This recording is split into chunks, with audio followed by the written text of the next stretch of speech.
2-3 दिसंबर 1984 की वो काली रात जब मौत गैस बनकर आसमान से नहीं बल्कि जमीन से उठकर लोगों की सांसों में उतर गई।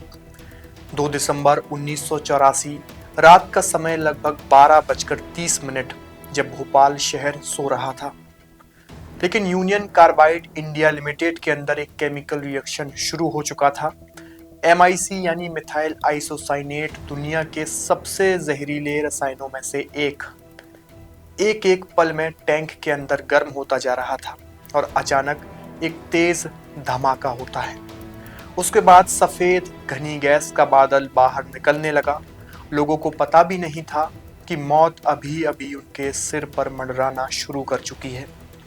भोपाल के पास के क्षेत्र जयप्रकाश नगर, छोला, आरिफ नगर, रेलवे कॉलोनी सबसे पहले उसकी चपेट में आए। गैस आंखों में जलन पैदा करती, गले को जकड़ देती, फेफड़ों को जलाकर अंदर से खत्म कर देती थी। लोग नींद से उठे, घबराकर बाहर भागे, लेकिन बाहर हवा में कहीं ज्यादा मौत थी। आधी रात से लेकर सुबह तक का समय भोपाल में कयामत की तरह बीता। नमस्कार, आप देख रहे हैं पैप्टिक टाइम मध्य प्रदेश समाचार और मैं हूं आपके साथ आयुष शुक्ला। आज की इस रिपोर्ट में बात करेंगे 2-3 दिसंबर 1984 की भोपाल की वो काली रात पर।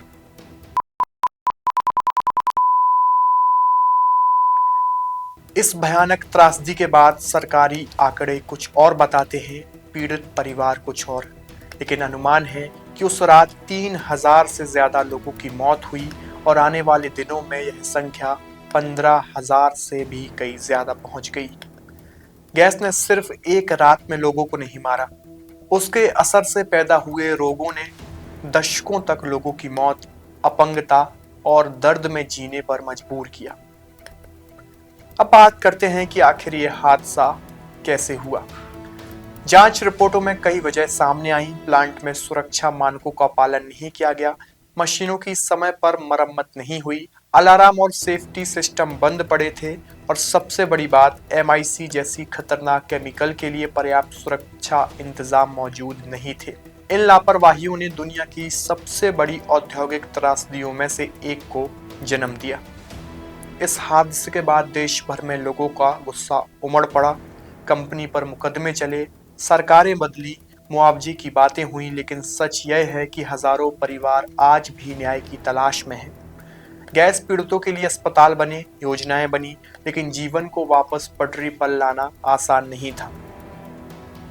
अब बात करते हैं उस कंपनी की जिस कंपनी में ये दुनिया का सबसे बड़ा औद्योगिक हादसा हुआ, यानी यूनियन कार्बाइड लिमिटेड कंपनी। 1907 में अमेरिका में यह कंपनी बनी थी। ये एक केमिकल कंपनी थी। यह बैटरी, प्लास्टिक, गैस और इंडस्ट्रियल केमिकल बनाती थी। 1969 में उन्होंने भारत में अपनी कंपनी खोली जिसका नाम यूनियन कार्बाइड इंडिया लिमिटेड यानी UCIL दिया गया। UCIL की 51% हिस्सेदारी UCC के पास थी, बाकी भारतीय निवेशकों के पास। भारत की खेती के लिए एक नया आधुनिक कीटनाशक कार्बाइल 7 बनाना था। इस कीटनाशक को बनाने के लिए सबसे खतरनाक रसायन था MIC यानी मिथाइल आइसोसाइनेट, जो अत्यंत जहरीली, हवा, पानी और गर्मी से तुरंत प्रतिक्रिया करने वाली, कुछ सेकंड में इंसान को अचेत करने वाली, जितनी खतरनाक उतनी संवेदनशील गैस थी। UCIL ने भोपाल प्लांट को शुरू में फॉर्मुलेशन प्लांट बनाया था जहां MIC बनती नहीं थी बल्कि USA से भेजी जाती थी, लेकिन 1979 में कंपनी ने फैसला लिया कि भारत में ही MIC तैयार की जाएगी ताकि लागत कम हो, मुनाफा बढ़े। यहीं से खतरों का असली दौर शुरू हुआ। MIC को बहुत ज्यादा मात्रा में स्टोर किया जाने लगा। सुरक्षित सीमा जिसकी 10 टन से कम थी उसे 40 टन तक स्टोर किया जाने लगा। रेफ्रिजरेशन सिस्टम बंद कर दिया गया क्योंकि यह महंगा पड़ता था। MIC को ठंडा रखना जरूरी था, इसे बंद करना मौत को बुलाना था। कर्मचारियों की ट्रेनिंग घटा दी गई, कई अनुभवी इंजीनियरों की जगह सस्ते अनट्रेन्ड वर्कर रखे गए। 1984 तक प्लांट घाटे में था। इस वजह से हेडक्वार्टर ने सेफ्टी बजट में 30 से 40% की कटौती भी कर दी थी। 2-3 दिसंबर की दरमियानी रात में घटनाएं शुरू होती हैं। प्लांट में साफ सफाई का काम चल रहा था। एक पाइप में पानी भर गया। यह पानी MIC वाले बड़े टैंक यानी E610 में पहुंच गया। टैंक के अंदर तापमान तेजी से बढ़ने लगा। MIC 15 डिग्री सेल्सियस पर स्टोर होनी चाहिए, लेकिन टैंक का तापमान 70 डिग्री तक पहुंच गया। प्रेशर तेजी से बढ़ने लगा। टैंक की सुरक्षा वाल्व फट गई और रात 12:30 बजे एक सफेद बादल बाहर निकला, जो भोपाल के आसमान में तैरते हुए 40 सेकेंड में हवा में बदल गया। और उसके बाद जो भी हुआ वो इतिहास के पन्नों में काली स्याही से दर्ज किया गया। अब इस पूरे हादसे पर कंपनी की क्या भूमिका रही, उस पर बात करते हैं। यूनियन कार्बाइड ने कहा कि यह साबोटाज था। किसी कर्मचारी ने जानबूझकर पानी डाला, लेकिन 30 से ज्यादा जांच रिपोर्टों में यह साफ किया गया यह सब लापरवाही का नतीजा था। सेफ्टी सिस्टम चालू होते तो यह गैस बाहर ही नहीं आती। कंपनी ने जानते बूझते सुरक्षा में कटौती की थी।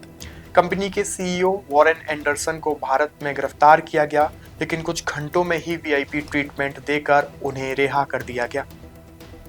बाद में वह अमेरिका चला गया और कभी भारत लौटकर नहीं आया। हादसे के बाद राजनीति और मुकदमे का दौर शुरू हुआ। 1989 में भारत सरकार और यूनियन कार्बाइड के बीच एक विवादास्पद सेटलमेंट किया गया, जिसमें 750 करोड़ की रकम तय की गई इस पूरे हादसे में जो पीड़ित थे उन्हें देने के लिए। यह रकम इतने बड़े हादसे के लिए बेहद कम मानी गई। पीड़ितों ने इसे अन्याय कहा। 1994 में UCI नियंत्रण DOW केमिकल्स ने खरीद लिया और बोला कि हम जिम्मेदार नहीं हैं, यह पुरानी कंपनी का मामला है। न्याय जो आज भी अब अधूरा पड़ा है। इस हादसे के बाद भारत में औद्योगिक सुरक्षा की नीतियों में बदलाव किया गया। 1986 में एनवायरनमेंट प्रोटेक्शन एक्ट लाया गया। हैजार्डस इंडस्ट्रियल रूल्स लागू किए गए। इंडस्ट्रीज की मॉनिटरिंग की गई। केमिकल हैंडलिंग के लिए कड़े नियम बनाए गए। हादसे को 40 साल से ज्यादा हो चुके हैं, लेकिन भोपाल में कई बच्चे आज भी गैस के असर के साथ जन्म लेते हैं। गैस पीड़ितों के अस्पताल, NGO और सरकारी योजनाएं जिंदगी आसान बनाने की कोशिश कर रही हैं, लेकिन दर्द आज भी हवा में महसूस होता है। भोपाल गैस त्रासदी सिर्फ एक हादसा नहीं थी, यह एक चेतावनी थी कि विकास की दौड़ में सुरक्षा पीछे न रह जाए। आज की इस स्पेशल रिपोर्ट में इतना ही। अगर आपको यह वीडियो जानकारी पूर्ण लगी हो तो इसे शेयर जरूर कीजिए और ज्यादा से ज्यादा लोगों तक पहुंचाइए। आज के लिए सिर्फ इतना ही। आप बने रहिए पेप्टिक टाइम के साथ। शुक्रिया।